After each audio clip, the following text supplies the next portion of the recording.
What is going on, Jet fans? Matt O'Leary back with another video. In today's video, I would like to break down this statement by a New York Jets beat reporter that is on the positive side. Wait, hold on a second. Didn't we just talk about Rich Cimini and Brian Costello yesterday about how they were just loving that Mecole Hardman caught the game-winning touchdown? Yes, but Nick Faria, who was added to the beat last year, is a new member of the New York Jets beat reporters, and he leans significantly more positive. So after the Super Bowl, people miss football. I already miss football, but the takes start to come out, and Nick Faria, again, covers the New York Jets on the beat, had a positive tweet about the New York Jets. He goes, "Call me crazy, but there's really only two teams that I think can honestly knock off Mahomes in the AFC.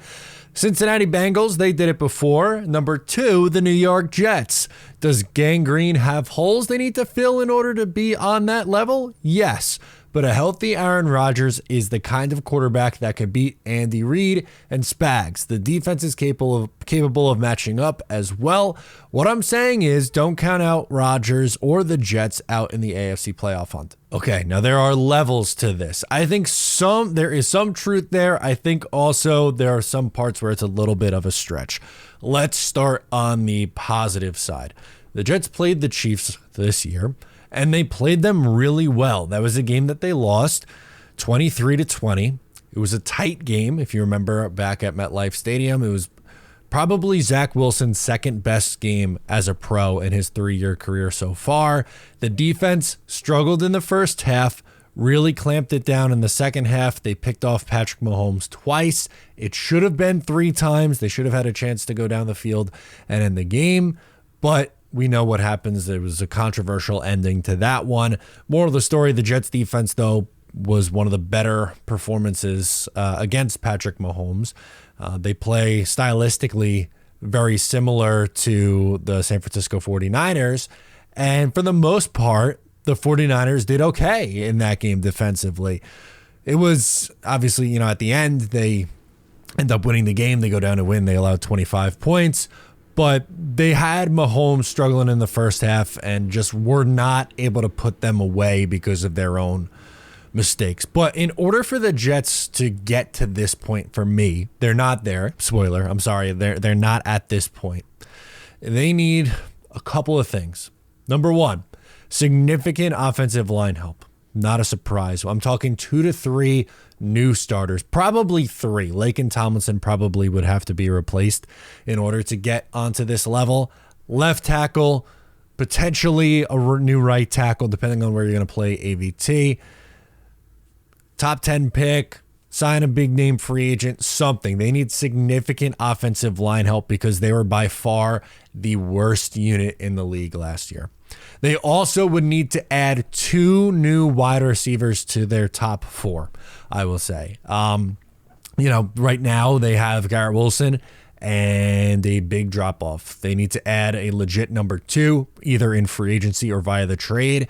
And they need to draft a wide receiver who can slot in somewhere in their top 4 and give an immediate impact in a top 4 role. I'm not saying immediate impact, 1,000-yard receiver in year 1, but can he catch, however many passes, be a reliable number 3 or number 4 option, maybe 500 receiving yards, something like that. Yeah, I think that's probably much more likely and realistic for a 3rd or 4th round pick to come in and do that. But they're going to need to hit on their mid-round picks on the offensive side of the ball, which is something they really haven't done a whole lot of. So that would be a much-needed change.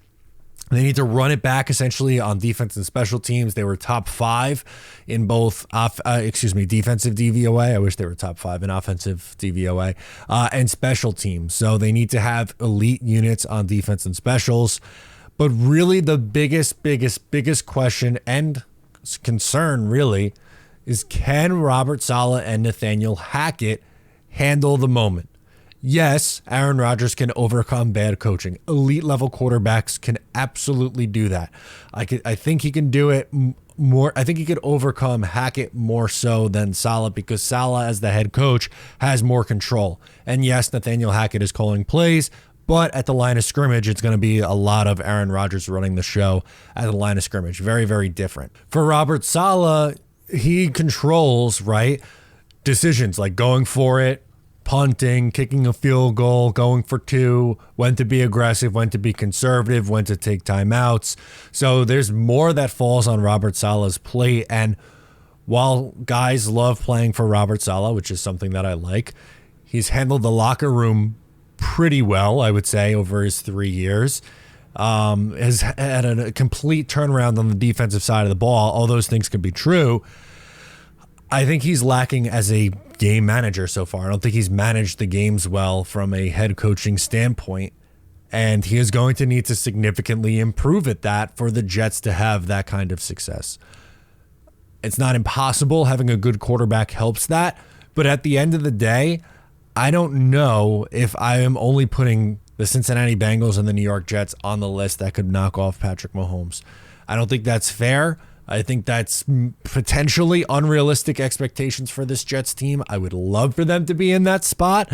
I think that has to be the goal, obviously, but I think that's pretty disrespectful to the Baltimore Ravens, who I know they didn't win in their AFC Championship game matchup, but are a quality program with a really good head coach. The Chargers should be better with their improved coaching as well with Justin Herbert. Not quite saying that he's there yet and completely ready to do it. The Texans have a young quarterback and more picks this year. A great quarterback. They could take the next step. Depends on what happens in Jacksonville and what Trevor Lawrence does down there.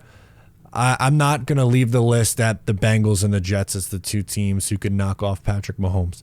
Can the Jets potentially do it? I'm going to keep putting the word potentially in there because they need a lot of things to break right. And every team, in order, whoever wins a championship, they need a lot of things to break right in their direction. But it's really hard for me to say that right now with how this season ended. Maybe, talk to me in August when we're getting ramped up for the season and we have a better idea what the Jets offensive line, wide receiver core, and the rest of the roster is going to look like. That'll be different, right? I'm sure I'll feel a lot differently getting ready for kickoff in week 1 than I do right now. But as it stands today on March 3rd, I wish it was March, in February 13th, don't think that's the case. But maybe I'm wrong. I would love to be wrong. Please. I wish the Jets would prove me wrong in this instance. Let me know your thoughts on the comment down below in the comments below. Get after me on social media. Subscribe if you're new. Leave a like before you go. I'm Matt. I'll catch you next time.